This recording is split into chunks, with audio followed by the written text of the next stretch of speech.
Hello, podcast listener. You've picked a very exciting episode of JJ Meets World. Our two guests, Kennedy and Phil Godel, have been on the podcast before, but this time we're talking about being Catholic and exactly what that entails. And if you're a fan of the movie Sister Act, boy, oh boy, you're going to get something out of this one. Also, Tucker and I talk about a bunch of things, but really what you want to listen to is when we argue about what to edit out of the podcast. All of this and more on today's episode of JJ Meets World. 1, 2, 3, 4. J.J. Gordon, sort of like that Indiana Jones in that he's always sniffing out his next adventure. Yes, he is! He's always interviewing guests so he can have them on his show and they can talk about pop culture, arts, and leisure. J.J. has his flag unfurled and he likes his french fries curled and he's fun and then he twirls as he goes to meet the world. He will march into the rain even if his ankle sprained. Take a peek inside his brain. This podcast is called J.J. Meets World. I don't know if I have a definition of the word religion. I know I've got a definition of the word Levi, jeans. So to me, I don't know what religion is because I think people find religion in different places, right? So some people have a religious experience when they make a really great brisket. And some people have a religious experience when they see the beginning of 2001: A Space Odyssey. And it comes down to just the individual sometimes. That sort of feeling of transcendence, that sort of feeling of oneness with the universe or what have you. Google defines religion as the belief in and worship of a superhuman controlling power, especially a personal god or gods. So I don't know what they'd say about Levi's, but that's what they say about religion. But even that definition, I think, is flawed because it involves superhuman, God or gods. Metaphysics. Well, what about people who worship nature? It's right? Religion is a term, or a religious experience is a term that gets used interchangeably with other meanings, like spiritual experience or whatever. Meaning, I think, we use it to say profound. It was a profound experience. And oftentimes the word religion gets used in that because that deals with notions of transcendent metaphysical happenings, a deeper connection to the force. Right? Yes. And I'm sure that there's some people out there too who think like, oh, okay, there's that scene in The Last Jedi where Luke is going to go and he's going to burn down the tree and all the books and everything like that. And then Yoda makes the lightning happen. Spoiler! But I see that as kind of like a moment where they've created this religion, the Jedi religion. And I think they call it a religion a couple of times. It's referred to often, yeah. I think because it's dogmatic and they sort of assume monk-like stature in their devotion to the way of the Jedi. But there's no God in Star Wars, right? As far as the Jedi they're way, godless. They're more in tune with probably aspects of Buddhism and things like that are inward-looking. But and a lot of Japanese culture goes into the formation of the Jedi. Probably a lot of peyote, too, because they're constantly seeing their dead friends. That's what I think modern religions are really missing out in, is peyote? That the usage of drugs. They should put that back in their services. What's in that box that's on fire that they bring down? What's that smoky box? Who's they are we talking about? Like in Catholic religion, they got that smoky box that they bring down. You know what I'm talking about, right? Yeah. And they're swinging it all over the place, all willy-nilly. Yeah. I don't know exactly what's in there. It's frankincense. It's frankincense. What about myrrh? I don't think myrrh is in there. I have not been a Catholic for a long time. Wait, hold on. So frankincense is one thing? I think I'm saying myrrh isn't in that thing, but I also couldn't tell you what myrrh is. I thought that the three wise men brought franken, sense, and myrrh, but frankincense is one thing. Well, the third one brought gold, didn't he? Yeah, he stopped at like the gas station, or the Camel fill-up frankincense station. And myrrh and gold. Oh, it wasn't frankincense and myrrh. That would be a great name for. One of us went to church growing up, and one of us didn't. JJ, which one do you think it was? I watched a lot of Life of Brian. That's kind of like church, right? Yeah. Our episode today, we talked to two Catholics, two former guests on the show, And we have a really amazing discussion about Catholicism. Boy, oh boy, you're going to go gaga for our Catholics. This is a long episode, which I love. I love long episodes. I really do. And I think it's long because when you talk about any religion, you can really go down so many different avenues to discuss how people come into contact with it.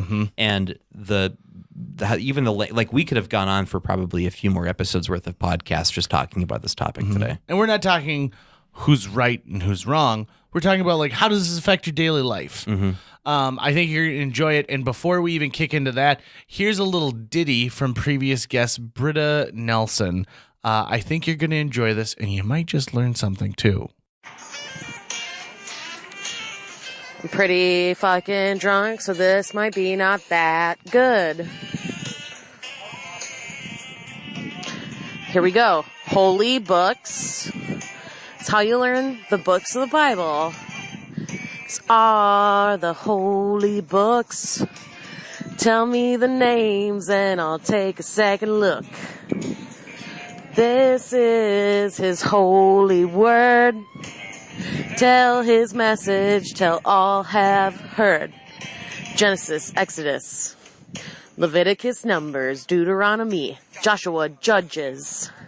I'll tell you the truth about the book called Ruth and the 1st and 2nd Samuel, 1st and 2nd Kings, 1st and 2nd Chronicles. All those things lead to Esther and Jeremiah, Esther and Job. I want to go to heaven in a righteous robe, singing songs and Proverbs, Ecclesiastes, Solomon's song, and the prophets are these: Isaiah, Jeremiah, Jay's lament, Ezekiel, then Daniel to the lions went, Hosea and Joel, and Amos' tale, Obadiah, Jonah in the belly of the whale, Micah, Nahum, and Hemedis cry, Zephaniah, Haggai, then Zechariah. The last Old Testament books reveal the Malachi points to a brand new deal.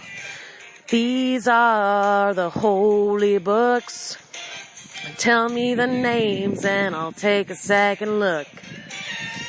This is his holy word. Tell this message till all have heard. Luke and John, the story of Jesus, and then move on to Acts and the letters of Paul, Romans, 1st and 2nd Corinthians, all, Galatians, Ephesians, Philippians, Colossians, and then move on to 1st and 2nd Thessalonians, 1st Timothy, 2nd Timothy, Titus, Philemon, Hebrews, and James. 2 books are Peter, and John's all 3, Jude the Dude, and Revelation. You'll see that these are written that you might believe that Jesus is the Christ and his grace receive. These are the holy books. Tell me the names and I'll take a second look. This is his holy word. Tell this message till all have heard. JJ Meets World. Ase alisu Dominus.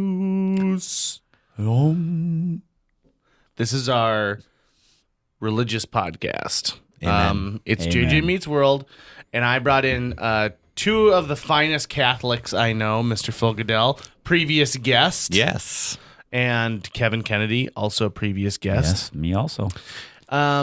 So let's get into this. First and foremost, both of you been Catholics your whole life? Yeah. Yep. Okay. I did get married in the Lutheran church, so I kind of went to Lutheran not mass, but Lutheran church for a while. But after I was the married divorce, in a covenant church, so Yeah. but there was a priest there, so. So tell me. So let's start with Kevin. Kevin, tell me a little bit about your life in Catholicism.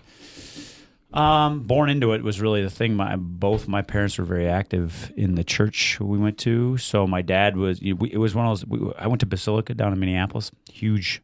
The one downtown? Yeah. Where they have the awesome concerts? Yeah.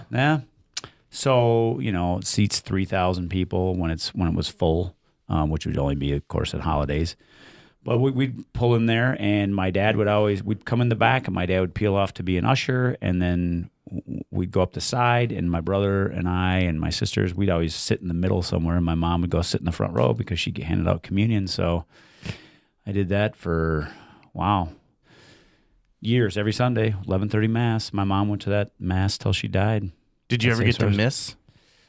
Yeah, not regularly though. I mean, and we had to go on religious holidays and stuff like that. So Ash Wednesday and stuff like that. So but then the good thing was I went to Catholic high school. I went to De La Salle, which was also in downtown Minneapolis, and we'd have mass on holidays, religious holidays there. So I'd get home and my mom's like, "We're going to mass," and I said, "I already went today at school," and that was kind of a little benefit of going to a Catholic school. So I don't know why I mentioned that, but that was a thing for me. So I'm surprised she wasn't like, well, twice will be twice as good for you. Come on. No, my mom wasn't that hard. Here's the interesting thing. My mom and dad, my dad was in the seminary for 5 years, was going to become a priest. I think I told you that story. I don't know if I did it on the podcast. Because you at one point thought you were going to have the calling, right? No. I never. No. Oh, you just tell that to get better seats on airplanes? Yeah, and to get better. How does that work? Hey, can I get a better seat? I once considered becoming a priest. Well, this is Delta. And my mother took 2 swings through the convent. She wasn't really hardcore about it, but her parents were really like, oh, they had 3 daughters, and she was the oldest. And back then, you often had her older brother is a priest. He was the one that officiated at our wedding. So, it kind of runs through my family a little bit. And I have a cousin that's a nun actually here in town. So, it never really occurred to me that much. But then I went to a Catholic college. Went to Notre Dame, and, we had chapel in the dorm and the whole thing. So, wow. Yeah. Phil, tell me about your story with being a Catholic. Not nearly as involved as Kevin. I did go to Catholic grade school, though, Little Flower School, Rugby, North Dakota. There was a saying between the 2 elementary schools because the public school was Ely Elementary State Penitentiary, was what we would say, and they would call us Little Weed. Oh, yeah. Anyway, it was Little Flower School after St. Teresa. 6 grades there, I had nuns for teachers. Same thing with Kevin, multiple times is like, hey, we go to mass multiple times so we wouldn't have to do it during our regular time. It's great because I didn't realize that on Wednesdays was like a church night until after I left grade school. Yeah, same with me. I didn't know that either. I was like, what are you talking about? Yep. Wednesday? Mm-hmm. Apparently people go to like Wednesday night catechism. Yeah, exactly. Yeah. So is it true everything I see in movies and television about like Catholic high schools and like the nuns are so mean? I think that's a little more old school. So when I went to De La Salle, we had 2, well, maybe 3 or 4. Ours was run by the Christian Brothers. So we had a few. And when my dad went there in the 50s, the entire staff was Christian Brothers. And now most of it's lay teachers. And most of them are Catholic. What are lay teachers? They're non-religious. So okay. And that can mean that they're non-Catholic too. Most Catholic schools like to hire Catholic teachers, but if they only limited to that, they wouldn't be a big enough pool. So I'm sure that the Catholic school in town here, Shanley, doesn't have all Catholic people working there. Would they even legally be able to say you have to be Catholic to work here? That's a great question. I worked at Hill Murray in the cities for 7 years, and that came up during my interview. They didn't ask me directly, but I told them I was a Catholic and stuff like that. Well, then when I got there was a bunch of people that weren't. But now when they hire people, they actually, in their ad, they want strong practicing Catholics. So I don't know. Honestly, I don't know what the legal ramifications of that are. I would imagine that if one person was a Catholic and a 6th grade teacher, and then somebody else was a non-Catholic and 6th grade teacher, they'd probably skew more towards the Catholic because the teacher, we learned religion in the classroom too, and so you're able to learn that at the same time. So if you can teach that because you know it and live it, it just goes along with the job description a little bit. I wonder what happens then in the instance where someone who is a practicing, believing Catholic starts working as a teacher, a few years later has a crisis of faith and loses their faith for whatever reason, tells no one but, writes about it in a dictionary. So I'm being super hypothetical here, right? Yeah. And then someone finds the dictionary and the principal gets told and they find out this person has lost their faith and then they get fired for that? Like, No, is that think they would no, get yeah, fired. that's not how it would work. Because when I was there, they told us, it says the big thing was what they call Catholic social teaching, and they said you don't have to be a practicing Catholic, but what you can't do is you can't preach against it in the classroom. So, you know, I nothing worked that with a was guy that was a pro-gay marriage or- hardcore. God, what was he? He was some sort of an evangelical thing. He was he actually was the biology teacher, but he went to one of these mega churches. Oof, that hurt my brain a bit. Oh, and it gets That worse. hurt a bit He to did hear. not believe in evolution, Yeah, and he of was the course. biology teacher. So that was kind of an interesting setup. But he would, he would teach it sort of by the book, literally, and it was funny because he would teach everything else, but he didn't believe in evolution. Was which evolution weird. part of the curriculum? Oh, as a biology teacher, absolutely. So would he just Yeah. scoff like as he was no, reading it? I don't think so. He was actually a pretty decent teacher too, but I think he would sort of present it as, just there's other people's views and not everybody believes this is kind of how he'd pitch it. But I just thought that was sort of ground zero, Yeah. for a biology teacher. And I don't know. I suppose the equivalent would be a gym teacher that didn't believe in being in shape or something. I don't know. Or I had a hated couple football. chubby Yeah. gym teachers. Yeah, that's true. We had a huge guy that was 400 pounds at this school that was a gym teacher and smoked Yikes. 2 packs a day. Really? So, yeah. How does a guy like that tell someone else to run laps? I 100% agree Up with you. the rope, Yeah. up the rope. Yeah. He was- Get moving. Yeah, that's about how he talked too. Yeah. I swear to God, I'll light this thing on fire with Yeah. my lit cigarette. He used to smoke cigarettes between classes. He'd step out the back door onto the track and puff away on a cigarette, and he'd hold the door open so the kids could see him out there as they're coming into the gym after changing and stuff. It was And just, back in those days, it was fine to we're, smoke we're pretty much talking anywhere. 10 years ago. We're not talking back in those days. We're Oh, talking this was 10 years ago? Yeah, I Wow. was there from 2001 to 2008. So he retired after my first or second year there. So, yeah, I can't. No one's allowed to smoke on the On school campus or grounds, school yeah. grounds now. Yeah. Or I know really I'm for trying a to think very of- long time. Yeah, and I I feel don't like he know. was breaking a rule, but just didn't care. He was one of those. He'd been a teacher for 40 years, and you just kind of wait those people out. He was actually a pretty good teacher. I liked him, but he's one of those teachers that, you'd walk into the teacher meeting and they'd have some new thing that was going to happen, and you have this look of panic in your eyes. And he said the best piece of advice from me one time. He goes, "You look a little shaken up by that kid." And I said, "Yeah, I just don't know how I'm supposed to implement this. Let me give you a piece of advice. Just stand in one place, and every educational theory is bound to come back around again soon, so don't worry about it." And he was absolutely true. They just repackage it and call it something else. So, yeah, he was a pretty good teacher. Education Yeah, these days. 400-pound, 2-pack-a-day gym teacher. So you're both Minnesota Twins fans, Yeah. Massive, yes. but they haven't won a World Series in a very long time. True. Where's your God now? Biding his time. Hey, I got to do more praying. Obviously, I've sinned. Here's the deal. and- There's got to be a God because Boston's won the World Series twice, and the Cubs have won Yeah. the World Series, and Houston has won the World Series. So there is a God.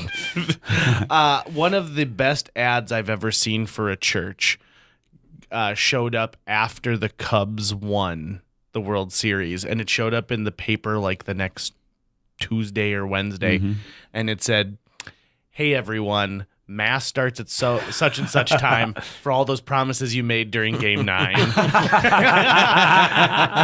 so I have to think that at some point, there used to be a real doom and gloom feeling about church. And I think the Catholics get a really bad rap for that. Very much so. Yeah. Because I think agree. it's easy to just say like, "Oh, they're this religion and it's so old and archaic." It's like it's not hip to be like just coming out and say, "Oh, I'm Catholic," and a lot of people are like, "Oh, I'm sorry." Yeah. Right. And I remember, Phil, when you told me that you still go to church every Sunday, I thought it was a joke. No. Whenever I listen to your podcast and you're like, "Hey, we got to go to church," I'm like, "I know you're not," but I'm going right now. We so. define church differently. That's all Yeah, that's happening. that's Church is Burger King. A guy, I would hate to know what kind of Bible you read in a Burger King. Is it tidbits? Does it change every week? So tell me what it's like to be a Catholic in the 21st century. What's it? I mean, what are the feelings? What it's like? a little scary in a way. Yeah. Especially because it kind of the same thing where people have this view of being Catholic, and a lot of times it's not exactly what their view is. And so I'm not exactly the best person to argue against some of that, because I mean, there's some amazingly awful things that the Catholic Church has kind of The institution. Yeah, the institution has like allowed to happen, obviously with news as is. So it's a little scary to say, yeah, I'm Catholic and I believe all that. But yeah, you also got to own it, because if you don't, it's like you're trying to not be Catholic. Being raised Catholic, it always felt to me that there's sort of a cultural Catholic and a religious by the book, like hype, like that kind of Catholic, which is sort of different. Like I think of Dan Savage, the sex advice columnist. Yeah. You know, he's not a believer, but he was raised Catholic, and he still feels Catholic, right? Yeah. Like even though he's not a believer, he himself will still like do the sign of the cross when he's on an airplane and stuff. Yeah. You know, and That's interesting. I didn't know. First off, I know who he is, and I didn't know he was a raised Catholic. Yeah. I kind of identify with that in a lot of ways. Having my wife is Covenant, which is kind of an offshoot of Lutheran, and her dad was a minister. And of all the he was an important person in my life until he died in 2001, and he was very religious but didn't wear it on his sleeve, which was interesting, you know, being a Protestant, and he didn't push anything on anybody, but he was a very inquisitive guy, and I really enjoyed that aspect of talking, you know, theology and stuff with him, and so I wouldn't call myself a lapsed Catholic, which is one of the terms. I mean, Phil's much more. He goes to church regularly. I don't. I go to confession. I try to do it twice a year, right around Easter and right around Christmas time. But I was kind of bad last Easter, so I made it. Confess about it.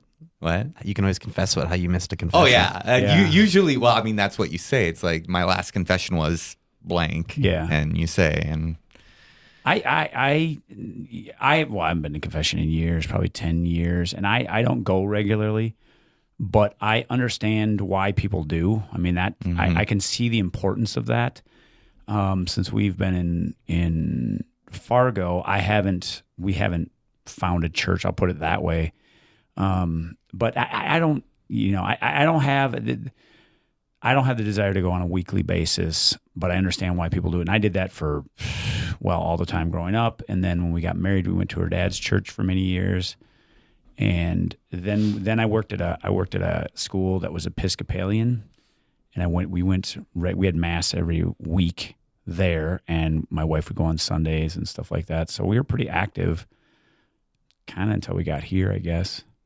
So something about Fargo just drained the Catholic. No, it wasn't that. It was just kind of, it wasn't Fargo that did it. You know, there was a period, a short period of time in Fargo, I want to say 91, 92, 93, where I don't know the full story behind it, but there were like the priest that was at our church suddenly left, and a new priest showed up, and there were like new nuns and stuff, and it got like, it's like suddenly everything just took this harsh turn. Like suddenly the sermons were no longer about love and peace and helping and stuff. It was like about punishment and guilt and things like that. Old Testament, yeah, Old Testament stuff. And so it was weird to be in this parish that was great, and then suddenly went Old Testament biblical on us, and we had to leave the church. We had to leave that particular one. We had a similar experience when I was going when we first got married. We were living in North St. Paul, and we were literally across the street from St. Peter's, which had a school, and we sent our two oldest kids there till 4th grade, I think. My oldest till 4th grade. And we got a new priest there, and it was very much fire and brimstone, and we were going regularly. And my wife really, when we joined, she actually went through RCIA, which for most, Phil knows what that is, but it's basically a way for non-Catholics to sort of become Catholic. And she went through it, and there was this old retired priest that did one mass. weekend kind of deal. And she kind of went through it with him, and he reminded her a lot of her dad. And he was really loving and friendly and was open to whatever she had to say and stuff like that, because she was raised in a very, specific way. And so a lot of the Catholic teaching sort of clashes with that. And she was able to come to grips with that. But this new guy came in, and she just one day came home and said, I'm not going to that church anymore. And we finished out the school year with the kids, but then we pulled them and put them in public school after that. And I was still, let's see, that might have been the year that I left. Yeah, I probably left the Catholic school at the same time, so it just seemed like the right thing. How'd the kids feel about that, going from Catholic school to public school? It wasn't so much that. We thought we were going to move, so that was how we pitched it to the kids. We didn't actually move for a couple of years, just because of lots of different circumstances. But my daughter still has 2 close friends from that school that she keeps in contact with and talks to all the time. They would have loved to finish there, I'm sure, but it wasn't the end of the world that they kids are pretty resilient that way. I think they love not going to church every Sunday. I can tell you that. So when I think of like fire and brimstone, I think of the movie Pollyanna, and Carl Madden plays I've not seen a reverend. So I don't think they're Catholic. I think they're probably Protestant. Yeah. In it, but they talk about the cook in Pollyanna's aunt's house talks about how she doesn't bother to really make any good food on Sunday because of something they call sour stomach, and everyone leaves the church with this pit in their stomach, feeling this guilt and this kind of disgust at the way they're leading their lives, because he is a fire and brimstone kind of guy.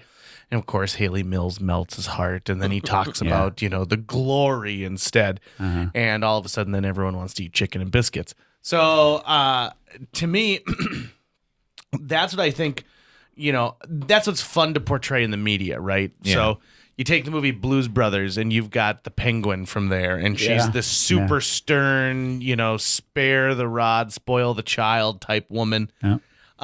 Even in the movie Sister Act, you've got your Mother Superior, who's this just super tight ass and can't, all of a sudden their church is completely packed like it's never been before, and she's still got a problem with it, type of thing. So do you ever talk to someone and be like, oh yeah, we're Catholic, and they immediately go on like the offensive with you and be like, well, how can you be a part of that? And how can you do this? Or are we in an area where people just kind of like go, oh, I've had both. I've gotten more of the oh, and then, I would say that's probably more common. Yeah, like I don't think I've ever been necessarily I'm not like physically attacked, but I've never been attacked for being Catholic or anything like that. But I have had people say, "Hey, what about the Spanish Inquisition?" And I was like, "Yeah, people can be terrible. That doesn't mean that." Yeah. The church. You're drinking out of a styrofoam cup right now. Yeah, exactly. Yeah, I agree with Phil. I've been through that same thing. And I always kind of go back and say, like, well, America's not perfect either. And I'm not going to pitch out being an American. I mean, it's like we had slavery. And I go, oh, well, how can you be an American? Because that's slavery. It's the same thing. There's things I don't agree with. I think transubstantiation is garbage. I mean, I'm an English teacher. And as an English teacher, I understand that metaphor is extremely important to humans.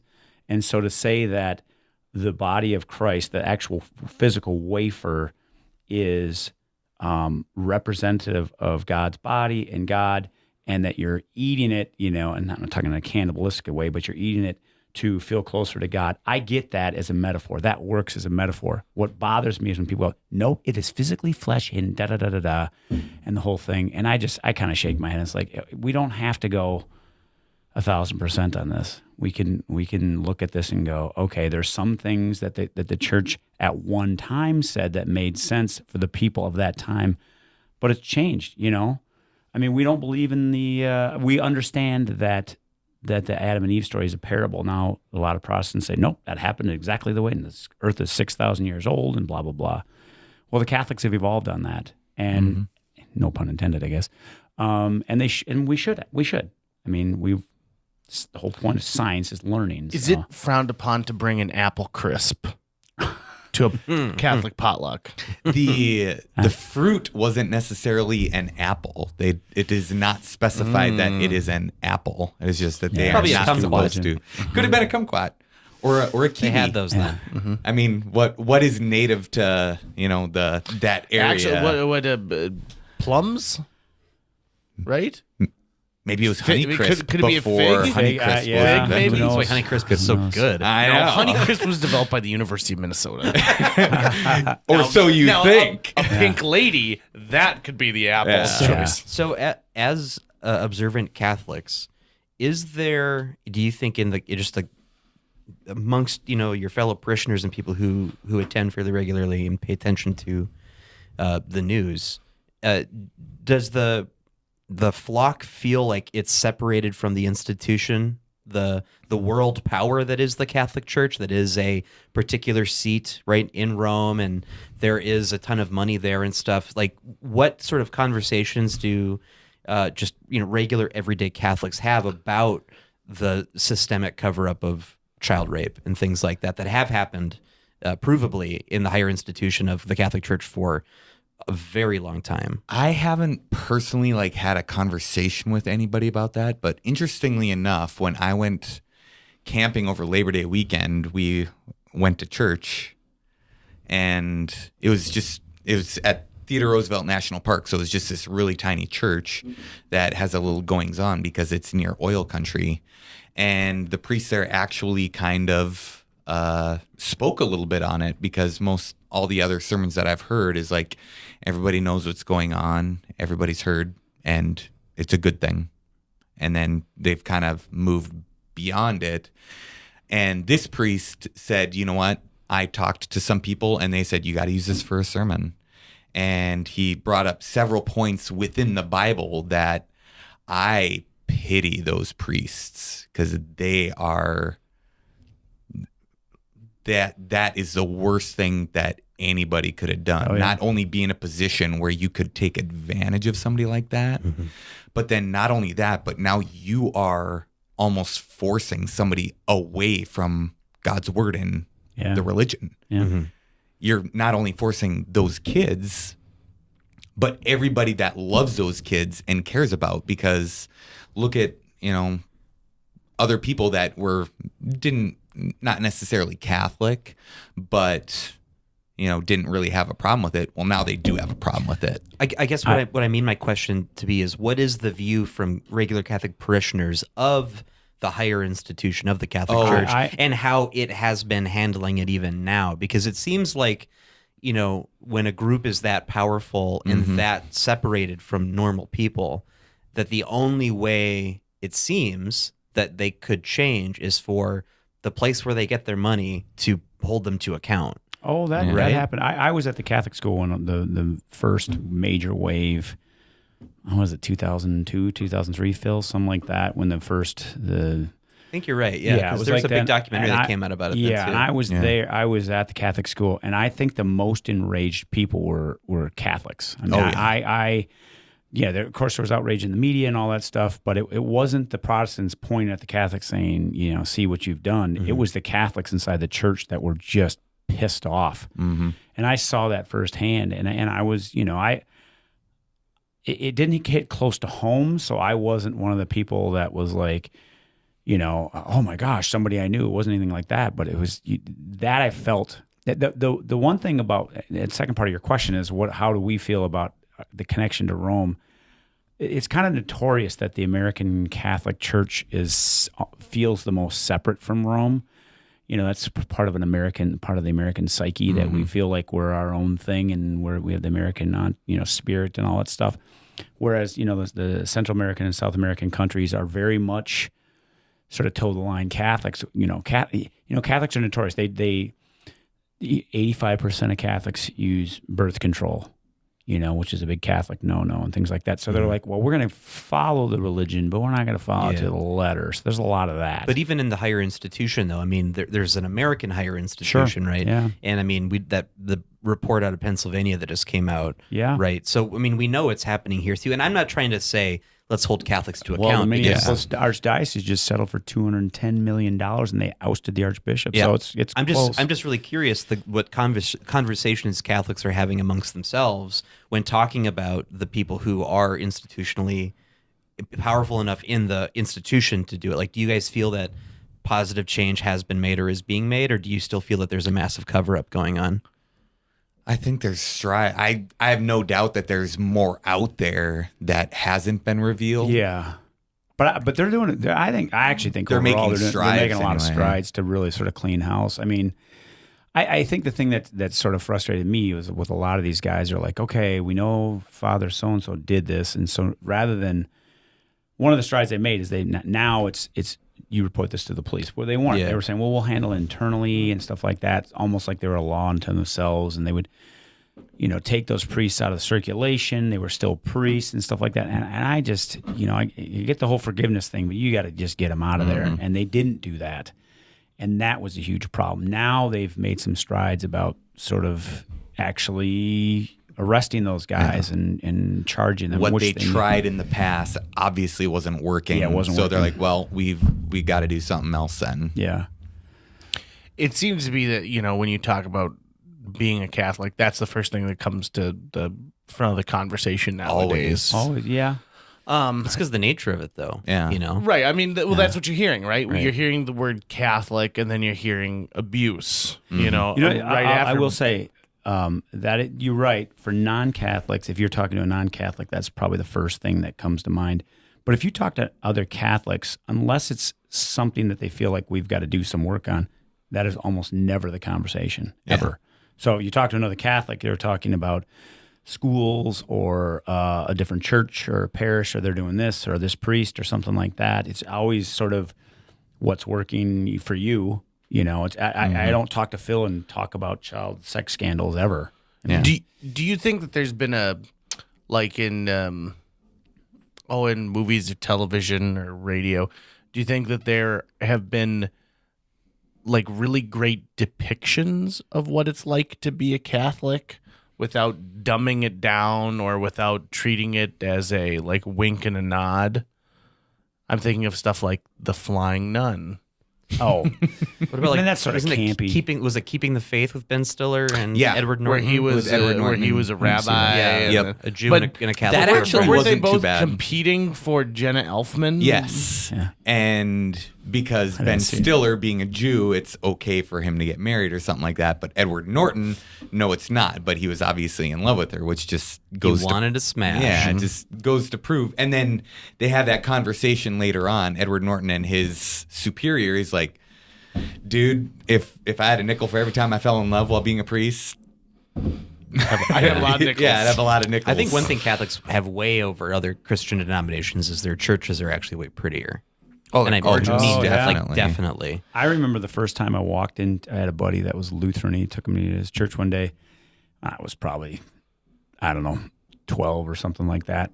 And I was kind of blown away about how empty the walls were when I went in there. And I was like, what the? They don't Where have are the any- Stations of the Cross? Yeah, they don't have And, stained glass windows and How quickly statues everywhere. And it stuff would like take that. maybe a week to turn this place into an insurance company. Yeah. And I mean, I went to Basilica, which has a really ornate ceiling, which I used to spend my Sundays with my head back on the back of the pew, daydreaming and looking at this ceiling for hours on end because I was 12 or whatever, and I was bored to death, about guy going on and on about scripture. But that was so ingrained to me, and I take a lot of comfort in that. I don't know if you do, Phil, but I take a lot of comfort in going to churches and kind of seeing the artwork. I guess I get that there are a lot of Martin Luther's and stuff like that. Is that we spent too much time focusing on these man-made things rather than on God. Yeah. So that was one of the big rebellions. I get that. But I don't know. That brought a lot of comfort to me as a kid. But part of it also is, hey, what can we do to help glorify God? And Yeah. let's spend some of our money, like you guys have seen Jesus Christ Superstar. Oh, yeah. Yeah, obviously. And that one, Mary Magdalene, she's like, let me wash your feet with this oil and stuff. And then Judas is like, come on, we could have fed the poor. And Could have fetched 300 silver pieces or more. yeah. I know that. And then Jesus is like, hey, there's always going to be poor she wants to glorify me. Yeah. Let her do it. And I think it's dead on. There's one point when I was in Jamestown, they spent money to help like get this like gold cross or something on the very top of the basilica there, and I was kind of like, they spent a bunch of money to do that. To me it seemed like a waste, but it does kind of make sense that, hey, we want to help glorify God in our way. So too. Yeah. when I was in like 10th grade in Western Civ, we watched a video. I think I was in 10th grade. We watched a video that was an animated video like that PBS had done about the building of a church in England, a Catholic church in England. And the video talked about how like, oh, you know, we were chosen, the city was chosen to put up this big new cathedral, and it took like 95 years to build it, and they had to cave in. But the church at that time was like a Trader Joe's. Your town lobbied to get one of these cathedrals built because you knew that all these other towns would have pilgrimages over. Yeah. Yep. And it would mean more money for New churches, the stonemasons, like, yes. Yeah, they're yeah. I mean, you're employing all these people, and then your town is inevitably going to get bigger, and it's going to build from it. And so, you know, there's something about the history there that I always think is really neat. Yeah. It's funny you mention that because I just finished The Pillars of the Earth by Ken Follett. Anybody's interested, it's a very good book. And it's 975 pages. It's very long. I've had it for 20 years, and I finally read it. And it's about the building of a cathedral, not a cathedral, I guess it's a cathedral, in England in 1130 AD, I think. And it really is about what you just said about the whole... It really builds. There was this outpost in the middle of nowhere, and then when they start to build this thing, it becomes this thriving metropolis because it attracts all the workers, of course, and then all the people that need to sustain that. And it really is. It's the town center, and it was for 2,000 years, or at least 1,800 years. I mean, that was sort of the backbone of a lot of these communities, and still is in a lot of ways. Do you know what I think is one of the best calling cards the church has had? As far as like mainstream media, Indiana Jones. Oh, everybody knows what the Grail is. Yeah. The Grail, the Ark of the Covenant. Yeah. I didn't know about any of that stuff. Well, I knew about the Holy Grail because obviously Monty Python had helped with that one too. But you know what I like about that is here's a guy who has a deep faith and respects his faith, and also his father as well too. And I think they weave that into a story so well, and how he blends religion and history together. Yeah.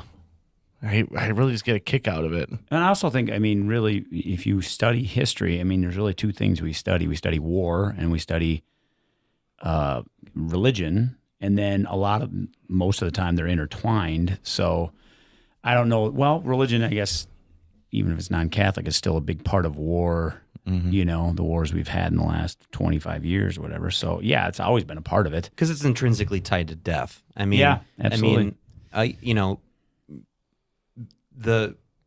so much of in any individual's religious ideas will probably bring with them some sort of belief system about what happens after death. Not always, but that's definitely tied into it. And I think if humans didn't have a fear of death, I think they might be less likely to be religious because there is that uncertainty and that search in the darkness that you're looking for. Who's but the philosopher the said comfort. if God didn't exist, man would invent him? I absolutely think that's true. That we need, because we don't. You're right. We know this is temporary. So what do we build around that? So we invent heaven or whatever these things are. And a lot of different religions, they don't just have that, but they also have thoughts on destiny, right? Yeah. Especially back in ancient times. Well, it's our destiny to go over there and crush that religious group over there. Yeah. You know, and Manifest and by destiny. doing so, we shall secure our place in the afterlife. Yeah, and we are the one, that every religion is sort of intrinsic. And this is my biggest problem with most religion is that mine is the one true religion and all these other are false. And I need to go out, and it says in the Bible to go out and prophesy and spread the word. So a lot of people have narrowed in on that and saying, okay, my branch of this religion is the most important. So I need to send out this. I mean, that's how you get cult leaders and stuff like that. And you get fervent followers and stuff like that. Those are the people that drive me crazy within Catholicism, that are fervent people that like, oh, you need to do this. And I'm a vegetarian, so not eating meat on Fridays is not a problem. But there are people that are absolutely lecturing other people when they do that, you know. And I know every faith has those people, you know, the Mormons that are lecturing people because they had whatever sugar or whatever they're not supposed to eat. Well, Iced tea. Yeah, iced tea, things like that. And so, how like Jewish people are not supposed to eat pork. Yeah. Which I believe like, and I can't remember who I heard it from. It might have been my brother who, if you want somebody who can like quote passages, my brother can do that. But back in those days, they didn't have a good way to clean meat. And so eating pork products most of the time would kill you. So as a religion, they said, oh, you just can't eat meat because... Also, meat was an expensive thing. So most people are poor, and so they put in some of these rules and it brought some relief to people. Like, oh, you don't have to have meat at every meal because you can't afford it. And so it's like, well, I'm doing this for religious reasons, and that sort of takes the burden off. You know, now it's so prevalent that some of those rules have just gone by the wayside. But the one thing somebody said to me one time, and I actually kind of like this idea, is like, you know, people are like, well, what good does it do not to eat meat on Fridays during Lent? And I said, it doesn't mean anything. I don't necessarily think it means like you're a better Catholic. But one of the things about being a Catholic, and one of the reasons that a lot of Catholics, I don't know, Phil, do you give stuff up for Lent still? Oh, yeah, definitely. Yeah, and I sometimes do. And I think it's like to show that I can still be obedient and do things, you know, that I sort of become, to know that I'm not mastered by the material world. You can sacrifice something that is material to get closer to God because you're taking away something that is material and focusing something that's more spiritual. Yeah. So I got kind of wrapped up in that really big when I was a kid. So after my parents divorced and my dad remarried, he remarried a Methodist and my mom is Catholic. And so on my Sundays with her, I'd go to a Catholic church, and my Sundays with Dad, I'd go to the Methodist church. And Lent was happening, and for Lent, I had given up cookies because I loved cookies. Right, I was big into cookies. But then I was at a youth group event at my dad's church, at a Methodist church, which also like does Lent and stuff. But I wasn't paying attention to what I had given up. And they had this massive tray of chocolate chip cookies. I'm not kidding you. I went through 7 of those and then went, oh no. Yeah. I realized what I'd done after the fact. I felt so bad for 2 days. I had a very similar experience when I was a teenager, still doing school lunches at the high school. I gave up chocolate that year for Lent. And you know how you get into your routine. Well, it was close to the end of Lent, and I'm sitting there eating my lunch, and my brother goes, hey, wait a second. You're drinking chocolate milk. Didn't you give up chocolate? Geez. And I realized suddenly Lent is almost over. I've been drinking a chocolate milk just because whenever I went through the lunch line, it was an automatic. Obviously, you're going to go for the chocolate milk. Drink skim milk. So I had gone through all of Lent drinking a chocolate milk every day for lunch, and I gave it away. In so doing, you moved further away from God. I know. JJ and I are now moving away from Phil and Tucker because they're both going to burn in hell. My dad had an ongoing joke that I didn't get when I was younger, but boy, do I think it's funny now, where every year he would tell his friends that he's giving up water skiing for Lent. And it was really funny. If you're listening to this in a more, warmer climate, you cannot water ski. Yeah, during that time in our neck of the woods. I mean, maybe you could if it was warm, but you're not going to want to because it's a it's frozen not fun. lake. It's not fun. You know, Phil, I'm trying to think. Like, a lot of the things that you've given up for Lent too are not just merely things that are. What's the way I want to put this? It's not like you're getting double out of it, right? You're showing some devotion to your religion, but you're also giving up snacking. Was one like was that last year? Yeah, it was last year. I look at Lent it's not just, hey, you have to give up something. It's trying to refocus to get yourself closer to God. So like one year, and actually I've done this for a couple years, usually you'll get like this pamphlet-y type thing that has Bible passages and things to meditate on that you could read for every day. One year I just said, I'm not going to give up anything, but I am going to read the Bible every day. So it was less giving up. It was more like giving up some of my time to do something more religious. So instead of, hey, I'm not drinking chocolate milk anymore, it's I'm adding something. I think it's interesting to look at all the world religions, especially the big ones, the Abrahamic ones, the Eastern ones, and to see what things they have in common in their practices and rituals. Yeah. And I mean, sacrifice of some kind is prevalent in everything. And you go back far enough and they were just sacrificing people and in different religions. And then they were like, well, let's put things in place of the people for sacrifice. And it would be livestock. And then it became, let's put something else in place of the livestock because we need it, right? So the terms of the sacrifice sort of changes, but they all seem to sort of bring you closer to that which you are worshiping or showing devotion to. And in a way, that sacrifice, the idea of it, it's what is something that you hold dear. Back in those days, people didn't have a whole ton of stuff. Right. So your firstborn son was something that you hold dear. Your this perfect lamb is something that you hold dear. Nowadays, it's like, I don't even have livestock, let alone a lamb. So you got a doesn't Nintendo matter. Switch. I do. That's one thing That'd be a hardcore give up for him. That's the one thing that I haven't pulled the trigger on yet. That one day I should is give up video games because be at your house in the you know first- me. I'm pulling out my phone, updating my Simpsons and Surprised Clash you're not Royale. playing it right now. I know. Well, I updated it between podcasts and the last thing we did. One day I'm gonna actually pull the trigger on that, and it is gonna be tough. What's it like having a family member who's devoted their entire life to the church?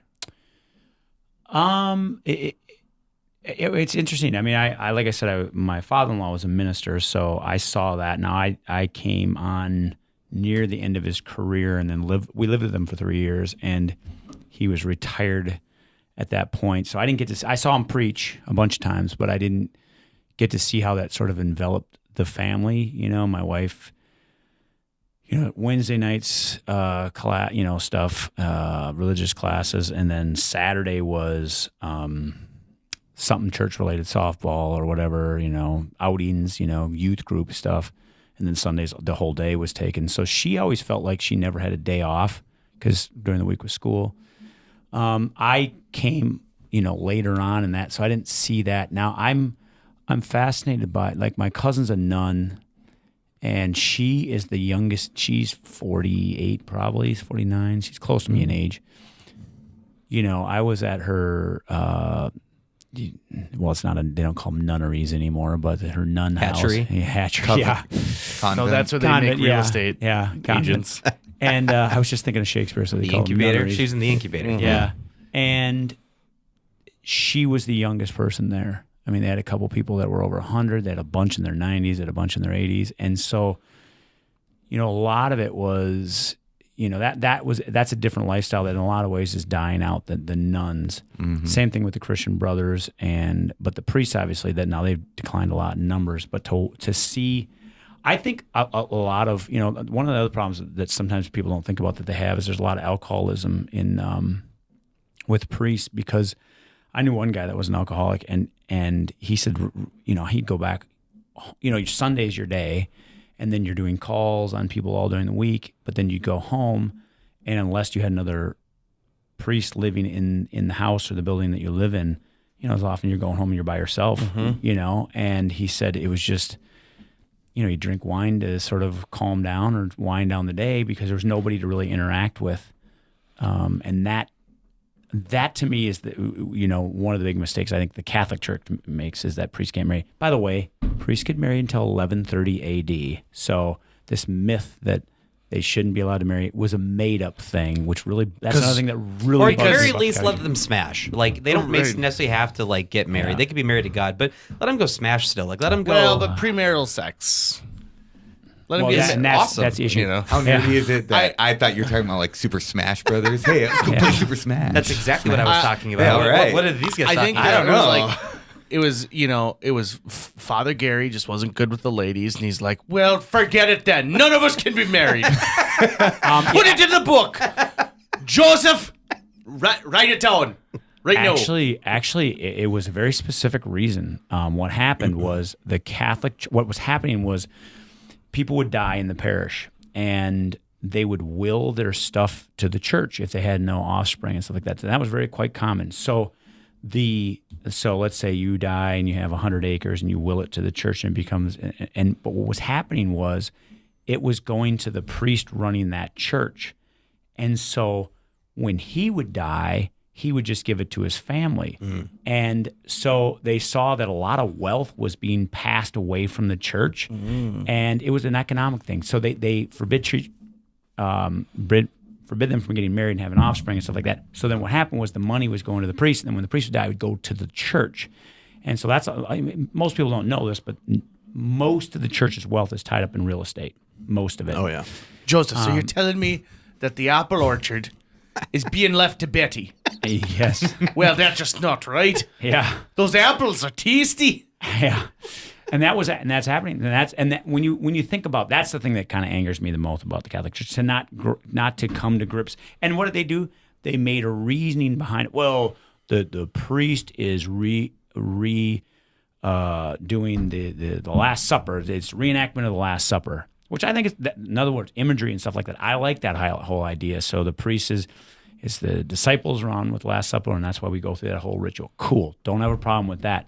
But then that morphed into, that's Jesus never got married, so therefore priests can't get married, which is garbage. By the way, there's a couple hundred priests in the United States that are married legally because they were, let's say, Lutheran and they're ministers, and then they converted, and the church allowed them to keep their family. And yeah, so a lot of people don't know that either. Which That's interesting. I had no idea about that. And there's a couple hundred in the United States. So there are priests that are married in the United States and the whole thing. And in like Central American and South American countries, it's kind of understood that a lot of priests will have families on the side. That's, I don't know how rampant it is, but that's kind of one of those things that the church does, is sort of a wink and a nod and just allows it to happen. So, I mean, a lot could be solved if we just said, you know what, let's stop this charade, allow priests to get married. And a lot of things would be resolved by that, and a lot of the priest shortages would go away in a lot of areas. Because a lot of guys get like, well, I'd like to be a priest. I feel the calling, but I don't want to not get married. I'd like to have kids or whatever. Just because Jesus didn't get married doesn't mean he didn't smash. Like, that may have happened. That's Just so you guys know, too, about 2 weeks ago, I made a rule to myself. I was trying to use the word smash as often as I can. really? Oh, okay. Yeah.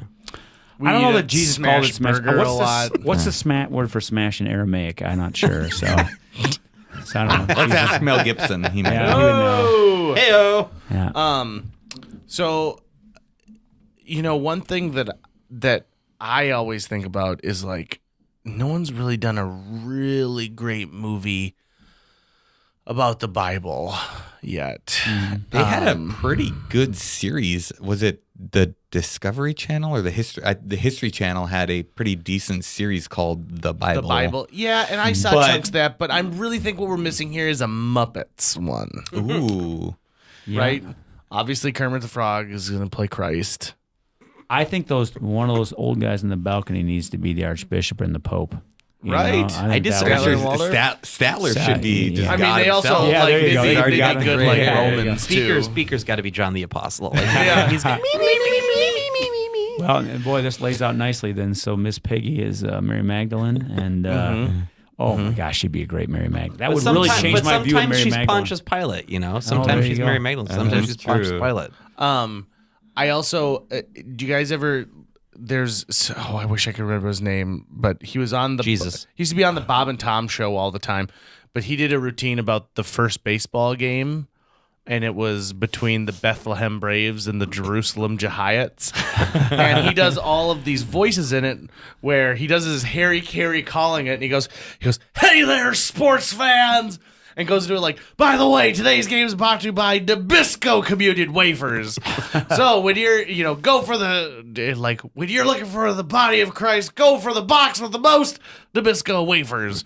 And he goes, you can also hear the people out there, manna, get your manna, hot manna. And then water. Wine. Who wants wine? I think that stuff is just really funny. I'm actually surprised that the Catholic Church hasn't started putting out products yet, like really nice wine decanters. Or actually, there's more of that. Do they really? Oh yeah, You could go to Hurley's religious goods store, and they've got some interesting stuff there. I used to make fun of Hurley's all the time, being like, are there really that many people buying that stuff? That store is enormous. It and is. they're doing huge I've amounts never of been in there. business. There's tons of people in there. There's a lot of Yeah, and they do it's a great place They to do a lot go, of mail order stuff. If you need to get hey, someone's first communion, I need to get them, go there because that's good to they've know. got a lot of amazing stuff. Although one thing that I'll say to kind of loop back to the artwork of the churches and everything, every once in a while you come across just an extremely creepy statue.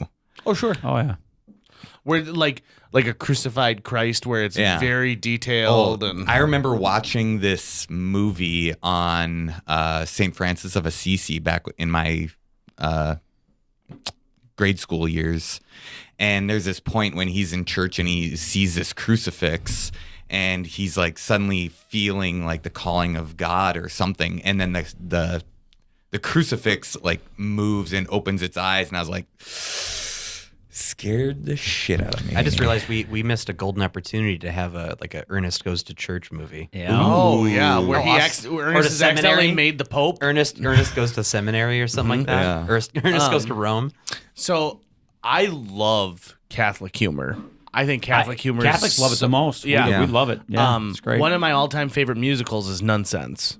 And Nonsense, if you've never seen it, is That's a great. show. It's fantastic. It's a show about 5 nuns who are putting on a benefit. So the idea is that you come and you're attending a benefit in the high school where they've got a Catholic high school that they run, and the high school is doing a production of Grease, and so the set is all stuff from Grease, but they promised the students that they wouldn't interrupt their production, so they're kind of having to work around things that say like Rydell High and stuff like that.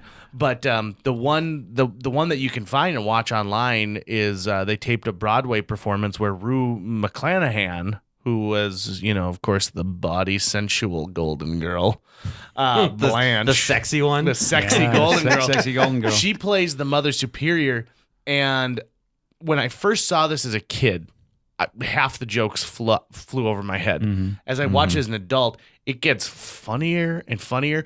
For example, the reason they're doing the benefit. Have you seen it? Either of you seen it? I It's been haven't. so long that So, I can hardly I saw it when remember the jokes FCT even. did it. Brianna was in the show a number of years ago. So they're doing a benefit because their convent cook, Sister Julia, child of God, great joke right there. Classic Catholic humor. Right. Made a vichyssoise that killed half their order. Yeah. And then they got an idea for a fundraiser, and they did, but then Mother Superior bought like a VCR and a camcorder, so they couldn't bury the last 6 sisters who have just So been in trying the to- deep freeze. And so that's what this fundraiser is for, is they're trying to get enough money to bury the last couple of sisters. And I mean, it is funny. They try and sell a cookbook during it called Baking with the BVM. Any idea? Blessed Virgin Mary. Oh.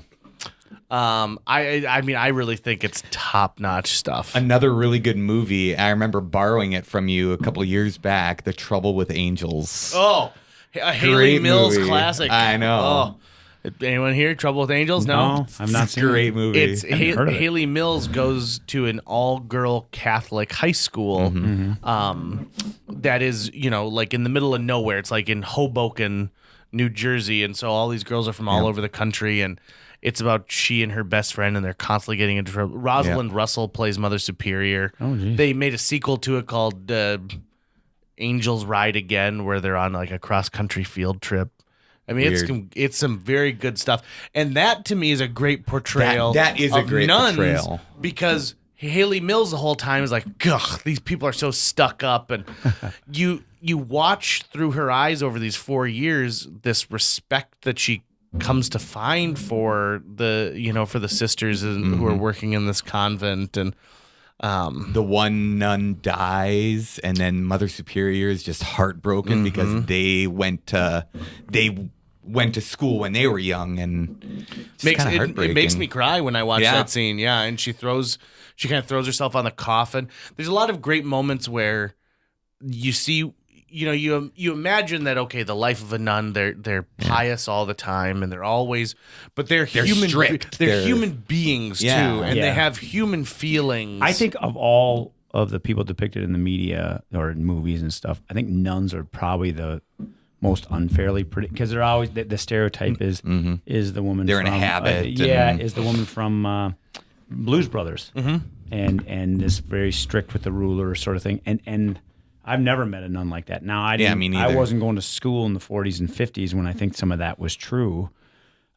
There's always the running gag in movies of someone doing something inappropriate right as like a few nuns are walking past. Yeah. Yep. But there's also then the subversion of that idea. Like, we love seeing nuns having a good time. Yep. So there was that nun that just threw out a first pitch, I forget where, not too long ago, and like footage of her, she had a great arm, right? She clocked it in there, and they're like, damn, people love seeing nuns just like sort of letting go and letting loose. The Saints baseball games, St. Paul Saints minor league team, they famously, one of the things they have is they have a nun that gives massages on the side. She's a nun, and she rubs.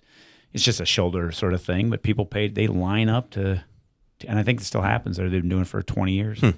So that's always one gimmick kind of thing. If anything, you have to just respect the devotion that they put in, whether you believe what we as Catholics believe or not. The fact that they're putting their life into this, day in and day out. It's, I don't know if I could do it. And it doesn't have to just be nuns. Like, I respect scientists who work their Oh, yeah, entire definitely. lives on, one small achievement. Teachers, same way. Same thing. Who, you're teaching the same thing year after year after year. Podcasters, right? Like, Oh, yeah. my God, Yeah, the people who are making year quality after- content, Wait, day after- patreon.com/JJ Meets well, World. yeah. So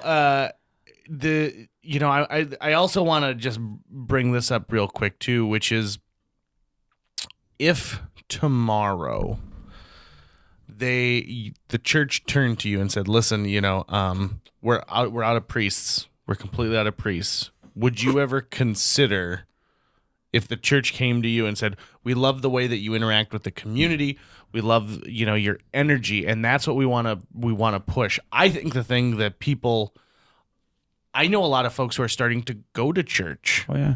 Which, not that it's as popular as it was during a time, decades ago, but I think there are people in our age group, in the millennial age group, who are starting to go to church again. And one of those reasons is community. Yeah. And they're looking at it less as of religion and more of belonging to a community and having something where their kids can belong to community. So if someone says, gosh, Kevin, Phil, we think you guys are great. We think you can help us build up this church. Would you ever consider that? Or do you, or have you ever had the calling? Have you ever had something that said this might be something you should lean towards? Every once in a while, Yeah, I'm I would at say me church, too. I'm there, and I'm, praying and thinking, and I'm like, I've been single for a really long time. I mean, I'm almost a priest right now, but I'd like to think that I would, but that it'd be tough. It'd be a big sacrifice because, I'm so used to. what if they dropped the celibacy requirement? That's not going to matter to me. That would be, to me, that would be a big. I'm married, obviously, and Yeah. I have 3 kids, so that would be a hurdle they'd have to move out of the ways for me to do it. I've thought about now. What's different with me is I worked at a Catholic school for 7 years, and I very much enjoyed it. So I felt like I was doing, and I had no problem talking about Catholic social teaching in class. I taught English. I mean, I actually felt more freedom directing there than I did in the public school. Surprisingly enough, I thought I'd be a little more stifled, and I never felt like I was like, oh, I don't believe this, but I got to teach it, and okay, I'll just kind of muscle through. Whereas a lot of teaching is like, okay, we're going to do this because we have to or whatever. But I think I can see. I don't know that I would go and be the priest, but certainly, I mean, I've had Christian brothers as teachers and stuff like that to do that. Because what a lot of people don't realize is that most religious brothers, nuns and stuff like that, or monks don't, they have a job. It's like they have a job outside of just being religious. So a lot of nuns are nurses, or a lot of them are teachers and stuff like that. A lot of Christian brothers do ministry where they go spread the word in, Africa, or they also do, Your first outreach. GMO was from a monk. Yeah. Or they do a lot of work with the poor where they open, shelters and stuff like that. So there's a wide variety of things that they do that lay people can do also. Teaching. I mean, that's what I do. So if They participate in witness protection. yeah. So if you ask me, would I become a priest and do the thing, and that was the thing they were asking, it would be, like you said, they have to get rid of the priest can't marry thing for me to do that. I would consider it, sure. I mean, you said something that I think really changed my view of church altogether. This was back when I was living with my in-laws. We lived there for 3 years, and it was a Wednesday night, and my father-in-law was retired at the time, but he was still going to the church that he'd worked at. A new guy had taken over, and it was a Wednesday night, and it was raining. And, he went every Wednesday night, and it was raining, and he was just standing at the doorway, and he could tell he didn't want to go out. And I said to him, I forget exactly what I said, but something like, you don't have to go. I mean, God's not going to be mad at you if you don't go. And he looked at me kind of weird. And he's like, that's not why we do this. And I go, okay, it's not, what do you do this? And he goes, the whole point of it is fellowship. And it had never occurred to me. It's like, oh, yeah, we go there to be with like-minded people.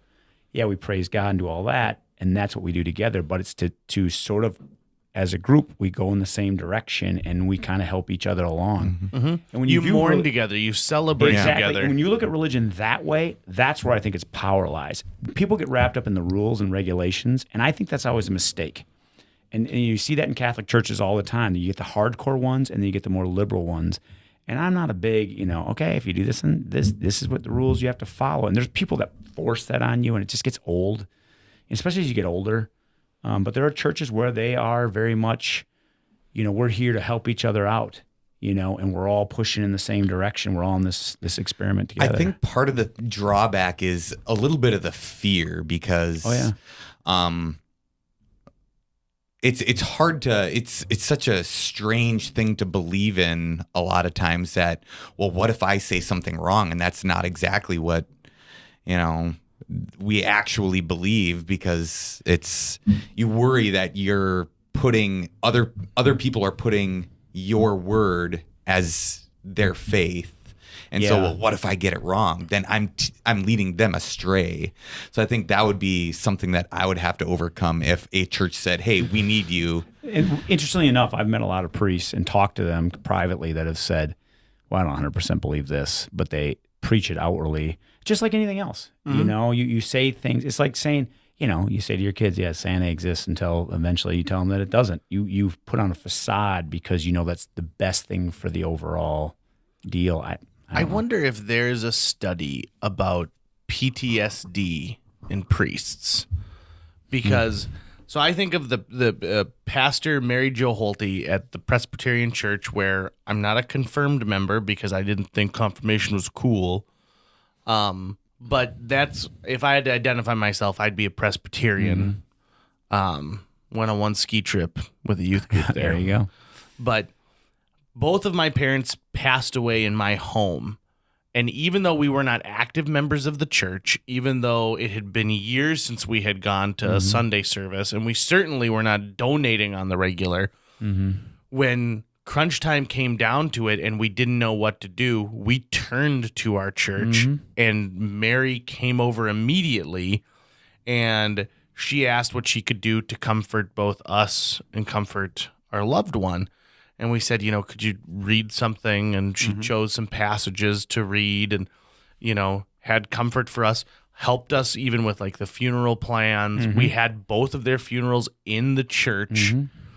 And I think to myself, this individual on a daily basis, you talk about like Sunday's the big show, right? Yep, So yep. you've got you give your sermon on Sunday, so you're working towards that, and you, at least in some capacity, feel responsible for the salvation of the people who are there. Absolutely, And yeah. you're trying to teach them skills and morals to extend their life into the afterlife, right? Well, you're also going and you're talking to parishioners who are suffering from cancer and asking you why God would do this. Yeah. They're asking you to provide the answers for that. You're also in the room with people while they are dying. You're also there when babies are born and families are created. And you're there with couples that you counseled before marriage who are now divorcing. And you see people at the best and at the worst. Absolutely. And that has got to take a toll on you. You talk about going home at night and not having anyone else there. And that day you gave the last rites to a 16-year-old who had cancer, who passed away moments after, you talked to them. That has got to wear on you. Oh, that it would does. wear on anybody. Absolutely. It's the same thing that I've always wondered if they've done a PTSD study on palliative care nursing staff, because those are people who are crying for strangers every day. And there's no way that you just walk out of a hospital and shrug that off. And hopefully your priest isn't shrugging it off, because this is something that they're supposed to take in. And then the other part of the community looks to them too for strength at times of weakness. And you feel you need to feel strong all the time, but there's no way that they can. A lot smart priests. My uncle's a priest too, and I think the priest that you have in your parish, the sort of the normal church, is a jack of all trades.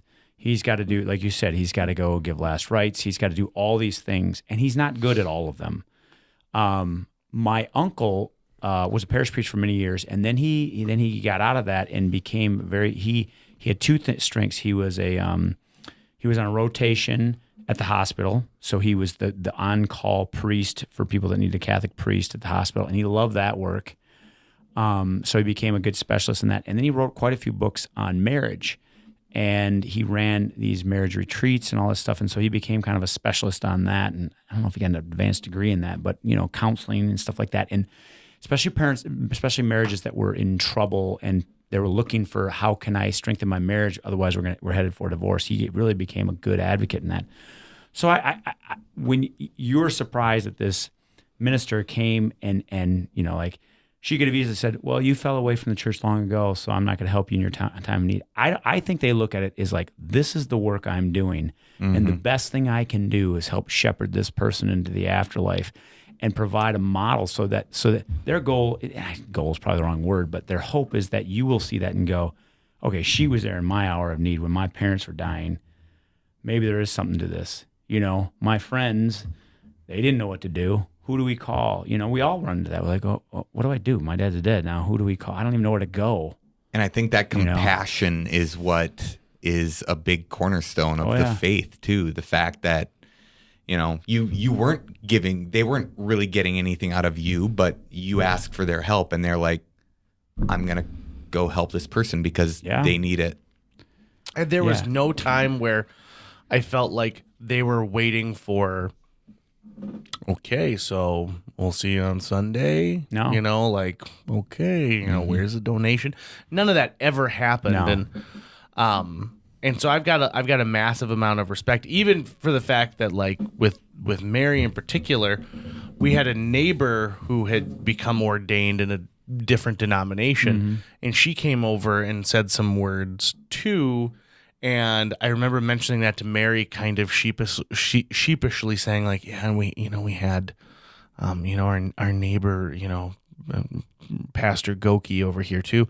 And she goes, it's about comfort. She wasn't like, what? You kidding me? No, she Did you give them $5? You gonna give me $2? Right. Yeah. And there's also a thing too where, when we called, I'm sure we interrupted dinner, and they just got up and she got up and left. And I do see that quite a bit. And I think that Catholics are like that too. And there's there's a movie called Lars and the Real Girl, where a gentleman starts dating a sex doll. I haven't seen it, but I know what movie you're talking about. And there's a moment in the movie where, in his mind, she's become terminally ill. And so the town rallies around him while his sex doll is dying. Mm-hmm. And it's sort of a way for him to have closure. And even though they don't necessarily believe that this thing is alive, they are there to comfort him. And it takes place in Minnesota. And this is a very Minnesota religious thing where the women from the church come over and they've all made a different hot dish. And they're sitting on the couch and they're knitting. And he goes, what are you doing? And she goes, we're just sitting. We're just sitting. Mm-hmm. And it's sort of like, we're just there. We're there if you need us. We're strength. You don't need to entertain us. We don't need to be busybodying and doing all your dishes. We're just here if you need us. Yeah. And I always thought that was a really sweet thing. And I saw that in real life with, both times my parents died. And I saw it with, I've done it for other people too. My mom tells a wonderful story about when I was a little shaver, one of our neighbors had passed away. And it was the day of the funeral. And she sent me over with a plate of cookies. And I must have been like maybe 5-6 years old. Mm-hmm. So I go and I deliver this plate of cookies, and my mom gets a thank you note like 2 weeks later, and she goes, we would just like to thank you for the cookies and the comic relief that young Jonathan brought to the day. We all really thought it was the most sweet thing ever when he delivered the cookies and pulled out his Mickey Mouse wallet and gave us $2. Yeah, there you go. Because I thought that's what you do. Like, sorry that your husband has died. Here is $2, which for like a 6-year-old, that was a ton of cash, right? Yeah. But I thought it was like, I want to help you. I want to be a part of, your community, your fellowship. The Catholics, the word is a little loaded, but they use the word ministry a lot. All the religions do, and it's loaded because it seems like, well, I'm gonna help minister to you, but I'm gonna shove some of this religion into you at the same time, which is unfortunate because, I'm a teacher, and it was pretty quick, but within the first year I realized, oh, my side gig is teaching. My real gig is ministry to kids, because most kids, they really don't care about the thing. They want to know, do you care about them? And we've really pushed this now that and I think rightfully so, is like, if you can get the kid, to feel comfortable and know that you care about them, then everything else is gravy as far as I'm concerned. So, I can't tell you how many times, thousands of times, when a kid just kind of lingers there after class and, something's up, they got to worry. You got to wait for their moment to talk about it. Well, a minister does that in a formal manner, but teachers, certainly do that all the time. Every day I'm talking to kids that are having issues or something like that, and sometimes they're not going to come out and tell you. You got to build a relationship, and it's going to be 6 months down the line. Now I spend every day for a year, sometimes 4 years with a kid, so I know that eventually. But you can't conceive of the things kids have told me, and I'm like, oh, okay, this kid. And let's be honest, 90% of the time, they just need to talk to somebody about it, And it's not just they talk to their peers too. Their peers minister to one another. I get that, but sometimes they just need an adult to tell it too. Things aren't going so well, and it could be anything from I'm fighting with my boyfriend or girlfriend to things are bad at home to, we don't have a place. I've had kids tell me they don't have a place to live. Or my mom is crazy or whatever it is. So, that's why when you said, would I accept that calling? It's like, well, I kind of feel like I do that in a lot of ways anyway. Mm-hmm. I just don't have that religious title attached to it, which... I'm kind of curious about that too, the title of being a Catholic versus, say, just being a Christian. Just from your own personal experience and your own feelings on the subject, do you see yourselves as Christians who sort of just happen to have, been raised in a Catholic avenue of Christianity, and so it's more of a cultural thing? Or do you hold beliefs that you personally, that you would say make you a Catholic versus any other denomination of Christian? Or do you see the terminology Catholic, Protestant, whatever, as more of a distinction without a difference? Boy, I would say... And speaking of your own feelings on the subject, not necessarily speaking for Catholics as a whole, right? it's very much delineated, though. I mean, I think Catholics, it's I don't want to say it's like, oh, well, we're the true religion or stuff like that. Although there are people that really feel that because it's like the OG, we're the original gangsters of religion or something like that. And there's some truth to that. At least of Christian stuff. And the interesting thing is you'll say Catholics and you'll lump all of the Christianity together by saying Protestants. That Catholicism is the only Christian faith that is separated out because everything was an offspring of that. So I think there's definitely that distinction. So I've seen Methodists and Baptists and Lutherans and stuff like that. They have no problem lumping themselves together. You see that all the time. And then the hardcore ones will say Catholics are the other, are that separate, and there's usually some very specific doctrinal thing that pisses them off about Catholics or something like that. Well, do you believe this and do you believe that? And it's often I'll say, no, I don't believe that. Transubstantiation was one of the ones that's just ridiculous to me.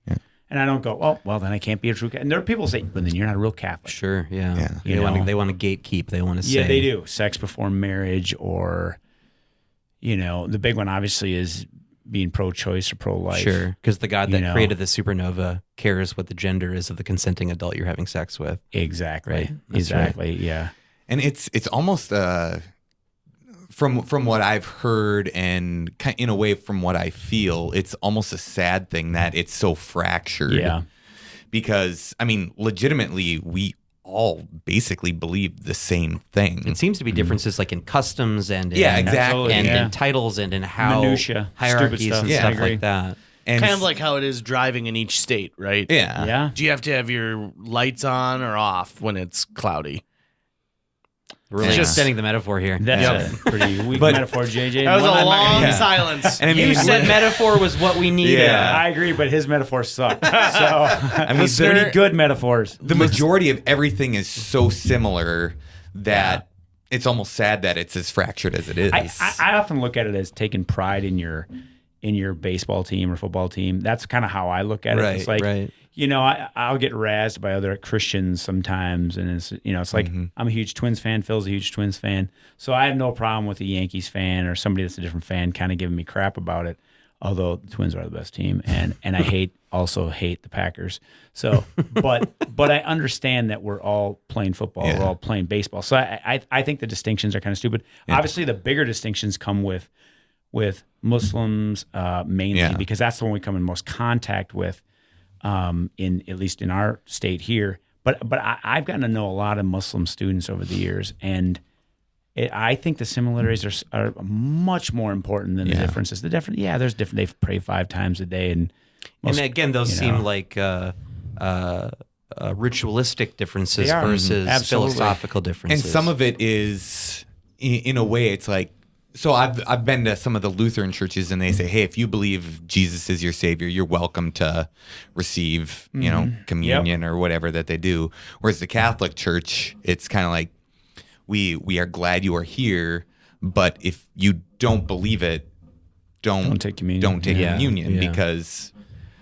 I got in trouble if you don't believe it. I took communion a week before I took my first communion. Oh, did you? I got in trouble. Ooh, I bet. Yeah. The interesting thing that Phil said about that is I was at a Catholic school, and the religion teachers, the guys that ran the mass and all that stuff, I wouldn't say they're hippies because they were younger than that, but they came from that sort of like, we just love everybody, the really New Testament, love your neighbor kind of thing. And we had a lot of kids there that weren't Catholics at the school. And you would know that those kids weren't. And so it came when we have mass, priests would come and then they'd give communion and stuff. The Archbishop changed in Minneapolis to Neinstead from, I forget who was before that, to Neinstead. And he kind of put the hammer down, and then priests were coming and they would say at the mass for the whole school, you can come forward and get a blessing, but you can't get, and they were pissed. I mean, you could tell they were really pissed about that. So I think I've seen churches where they kind of they know you're not a Catholic, but they're glad you're there and you're accepting of Christ, and you sure get the thing. And I fall in that camp. I mean, this whole like, you're not, this is blasphemy and stuff like that. I think those people need to go away. Those people drive me crazy. Westboro Baptist. Yeah. It's like, come on, guys. Do you think we'll ever see women priests in our lifetime? I think hard to say, because there's you can be And I was an altar boy, and back when I was an altar boy, you could only be boys. Yeah. There's altar girls altar now girls, too. I don't think we will in my lifetime. Yeah. I think Male much more. nun? I think marriage would be the first thing to go. Okay. I think that them being able to get married would happen before female priests. But I think ultimately that's the direction it's going. In whether it's 100 years or 200 years, I don't know. But I mean, I think that'll eventually happen. So, As we wrap this thing up, do either of you have a particular piece of scripture that you enjoy? I've got. You don't have to quote it. You can just Yeah. give it to us, and then someone can There's Google it. There's a couple things. I love that "Footsteps in the Sand" poem. Mm-hmm. You know, everybody knows that, where it's like, "Hey, how come you left me to walk during the hard times?" And Jesus said, "No, that's when I was carrying you." But one thing that I think is important in Catholicism, I guess, or I guess just anything in general, is something that Mother Teresa said, where it's like, hey, people are often unreasonable, illogical, and self-centered. Forgive them anyway if you are kind. Yeah. People are going to think that you're out for more for yourself. Be kind anyway. yeah. You know, people are going to think bad things of you. If you do something, do the good things anyway. Kind of that. There is one for me, actually. I was just thinking while you mentioned the question. My mother was a worrier, and because of that, I kind of took that on. I'm probably the biggest worrier of us 5 kids. And it doesn't matter how much the logic tells you, you shouldn't worry in this context. I still do. I don't do it as much anymore, but for the longest time, I worried about everything, and it was always in the future sort of things I'd worry about. And there's a passage in Matthew, and I'm going to get it wrong, but it was something about don't worry about where your next meal is going to come from. Doesn't everything come from God? Doesn't God provide it for you? And so doesn't he make sure that the bird of the birds air, are fed. birds are fed and stuff like that? And that brings me a lot of comfort when I used to read that quite a bit and go, okay, why am I worrying about this stupid thing? And let's be honest, most things that we worry about don't come to pass, or they're not as severe as what we anticipate and that sort of thing. I still do that, but that passage has comforted me, over the years. And I didn't get that from a priest. It was just something I was reading one day, and I came across, and I said, "Wow, this is pretty powerful." And and it's like 5 lines or whatever in Matthew, probably chapter 5 or something like that. But yeah, so that one does it for me. Jesus knew his stuff. He sure did. Yeah. Well, Kevin Kennedy, Phil Godel, thank you both for being guests again. And this is a very intense, fun conversation today. And a lot of stuff that I think I know I probably got wrong. So forgive me if I said something out of the way, I guess. The It's older about I your get, personal journey, right, Phil? Yeah, exactly. It's a good Bill Hicks joke you just did there. Did it? No, he had a story about, because he would always rail against religion in a lot of his stuff, and he said he had a story about one time after a show, a fan must have been in the South because he does a Southern accent, but I didn't like what you had to say about the Bible, and he said, "Well, then forgive me," and gets a big laugh out of it. But Nice. Yes. Right Yeah. on. what a way to end a religious podcast with a Bill Hicks With a Bill reference. Hicks Yeah. quote. Perfect. Forgive All me right. for getting stuff wrong. Peace out. JJ Meets World. Well, that does it for this podcast, folks. Listen, I've got a couple asks for you. Number 1, subscribe to this podcast if you enjoyed it. We've got so many episodes. We've got over 50 episodes that you can listen to right now, and they're all free. The way we make them free is we ask for you to donate to us. It's just like church. You can come for free, but the salvation costs something. So go to patreon.com/JJMeetsWorld, and you can find out how to give us $1 or $2 here, or maybe you want an ongoing donation as well. I just read that there's a podcast about knitting, but knitting a specific type of yarn, and they're getting $300 a month. So if they can get $300, we should be able to get enough to at least keep the lights on here. Also, when you subscribe to our podcast, make sure you subscribe to it on Spotify and iTunes and Google Play. Leave us a great review because those things go a long way, everybody. And if you want to check out what Tucker Lucas, my producer extraordinaire, is up to, go to his website, moonbasemaria.com. There's a www before that, but you're savvy with technology, folks. If you want to check out your host with the most, me, JJ Gordon's website, it's linebenders.com. You can book us for holiday events, corporate gatherings, or just to have fun in your living room, which is less creepy than it sounds. So that does it for what we're doing here today. And I would like to just tell everyone that I don't like quarter zip anything. If you're going to have a hooded sweatshirt, have it be able to zip all the way down. A quarter zip is the dry hump of zipping.